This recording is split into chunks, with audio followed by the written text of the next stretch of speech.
Good morning students. Today's topic is financial planning.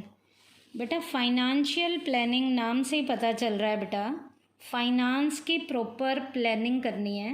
इसका meaning है बेटा it refers to the preparation of a financial blueprint of an organisation's future operation. एक organisation की future के operation की financial level की activities का जो ब्लूप्रिंट हम बनाते हैं, प्रिपेयर करते हैं, उसे हम बेटा फाइनेंशियल प्लानिंग का नाम देते हैं। कि हमें अपने फाइनेंस के काम को करने के लिए, मतलब हमारे पैसे से रिलेटेड जो हमारी फ्यूचर की एक्टिविटीज़ हैं, उन एक्टिविटीज़ को करने के लिए हमें कितना पैसा चाहिए, तो कितना हमें पैसा चाहिए ताकि इस पैसे से हम अपने बिज़नेस की ऑर्गेनाइजेशन की सारी एक्टिविटीज़ को अच्छे से पूरा कर सकें। तो इस प्लानिंग को, उसका जो हम एक ब्लूप्रिंट तैयार करते हैं, एक रफ स्केच जो हम तैयार करते हैं, उसे फाइनेंशियल प्लानिंग का नाम दिया जाता है।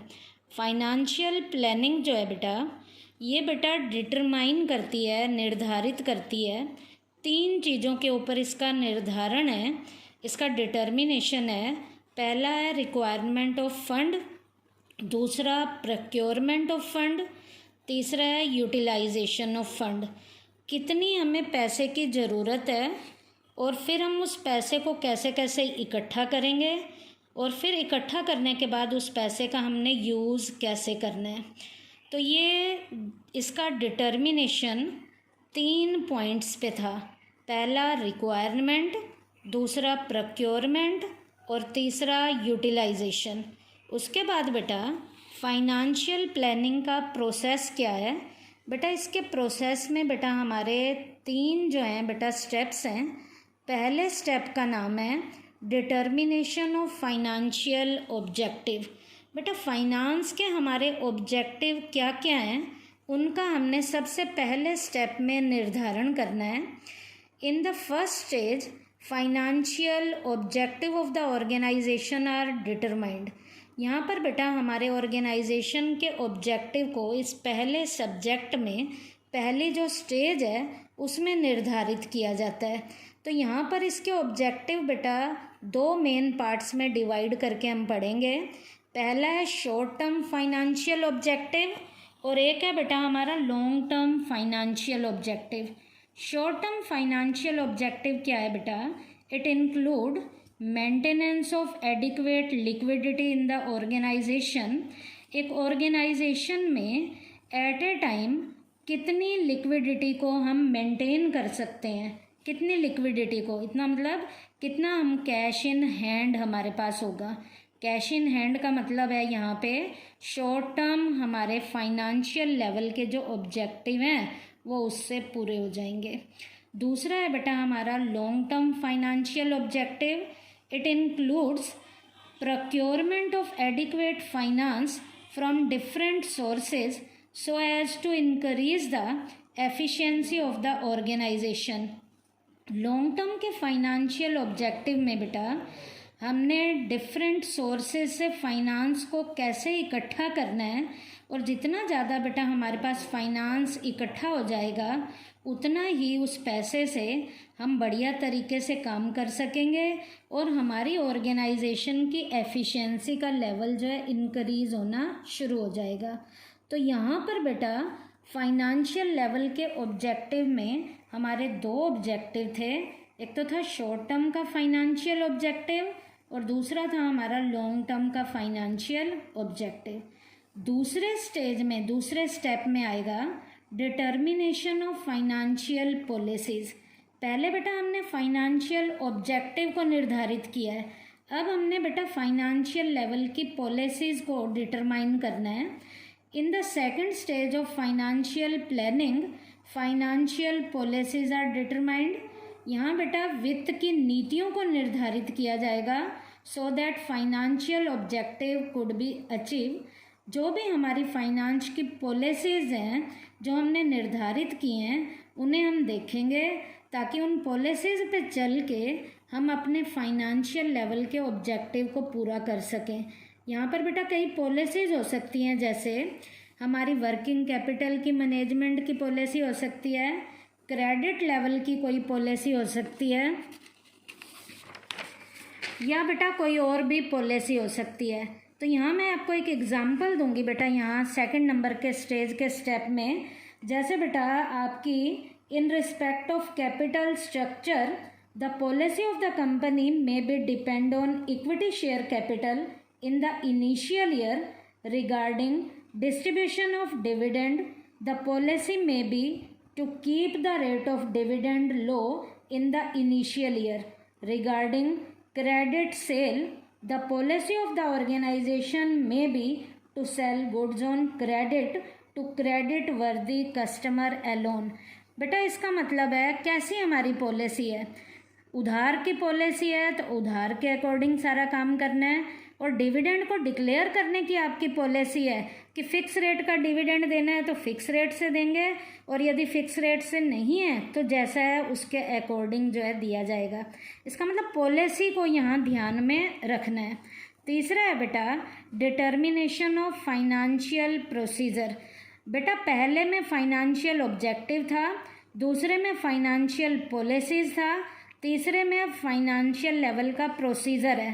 प्रोसीजर का मतलब है कि हमारी प्रक्रिया कैसे चलेगी। In the third stage of financial planning financial procedure are determined. Procedure are more clear than policy.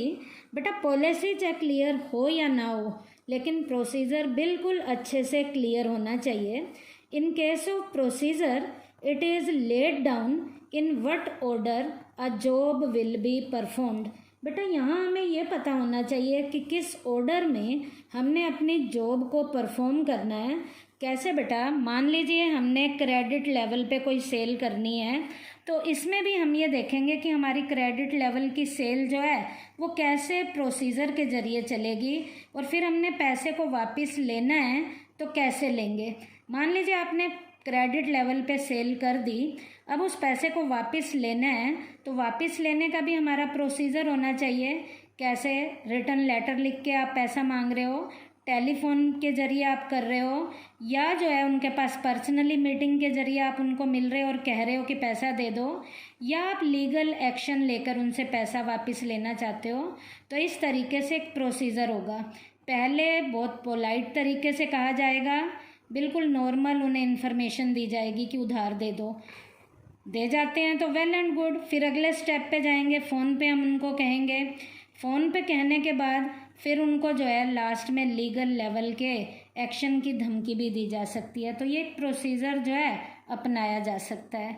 तो ये तो बेटा हमारा पूरा का पूरा प्रोसेस था फाइनेंस की प्लानिंग का। अब टॉपिक है बेटा हमारा ऑब्जेक्टिव ऑफ फाइनेंशियल प्लानिंग, कि फाइनेंस की प्लानिंग हमें क्यों करनी पड़ती है, इसका ऑब्जेक्टिव क्या है। इसके ऑब्जेक्टिव के 2 पॉइंट हैं। पहला है to ensure timely availability of finance. Finance की प्लानिंग करने का हमारा मेन पर्पज़ ही यही है कि टाइम पे हमें जितना पैसा चाहिए वो अवेलेबल हो जाए। The first objective of financial planning is to make finance available in time, कि टाइम पे हमारे पास पैसा अवेलेबल हो जाना चाहिए।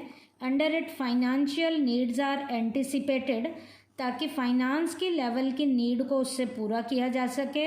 And then the sources of availability of finance are located, और हमें यह भी पता चल सके कि ये फाइनेंस कौन कौन से सोर्सेज से हम इकट्ठा कर सकते हैं, ताकि उनकी भी अच्छे से पहचान की जा सके। तो ये तो फाइनेंशियल प्लानिंग का पहला ऑब्जेक्टिव था। दूसरा इसका ऑब्जेक्टिव है to ensure proper balance of finance. बेटा जब फाइनेंस की हम अच्छे से प्लानिंग करते हैं तो प्लानिंग करने का हमारा एक पर्पज़ ये भी होता है कि फाइनेंस का प्रॉपर लेवल का हमारे पास बैलेंस होना चाहिए। बैलेंस का मतलब है बेटा यहाँ फाइनेंस मतलब पैसा ना ज़्यादा होना चाहिए और ना कम होना चाहिए। It is always ensured that the balance of cash should neither be in the excess nor short. मतलब पैसा इतना ज़्यादा भी ना हो कि कुछ फालतू वेस्ट में पड़ा रहे, और इतना कम भी नहीं होना चाहिए कि फाइनेंशियल प्रॉब्लम को जो हमारे पास आई हैं वो पैसे की कमी के कारण हम टाइम पे पूरा ना कर सकें। The balance of cash in both this situation is harmful. बेटा फालतू पैसा पड़ा हुआ है तो भी वो बेकार है, और कम पैसा है तो भी हमारा काम नहीं चलेगा, तो वो सिचुएशन भी अच्छी नहीं है। जैसे मैं आपको एक एग्जांपल दूं बेटा पैसे से रिलेटेड कैसे बैलेंस बना के रखना है। If the balance of cash needed are ₹5 lakh but the actual cash balance is 10 lakh, the cash of 5 lakh will remain idle and it will incur loss of the interest. On the contrary, if only ₹3 lakh are available instead of ₹5 lakh, it will damage the reputation of the company for not making timely payment. इसका मतलब ना तो ज़्यादा होना चाहिए और ना कम होना चाहिए। ज़्यादा होगा तो इंटरेस्ट हमारा चला जाएगा, कम होगा तो हमारी कंपनी की यूनिट की गुडविल जो है घटनी शुरू हो जाती है। In short, it can be said that the objective of the financial planning is to make finance available in appropriate quantity and make it available within time। बेटा यहाँ फाइनेंशियल प्लानिंग का शॉर्ट में मीनिंग ये है कि जितने हमें appropriate quantity का फाइनेंस हमें जितना चाहिए, प्रॉपर फाइनेंशियल प्लानिंग के ज़रिए हमने उसको टाइमली अवेलेबल कराना है। और जब हम टाइमली अवेलेबल करा लेते हैं तो उसे हम फाइनेंशियल प्लानिंग का नाम देते हैं।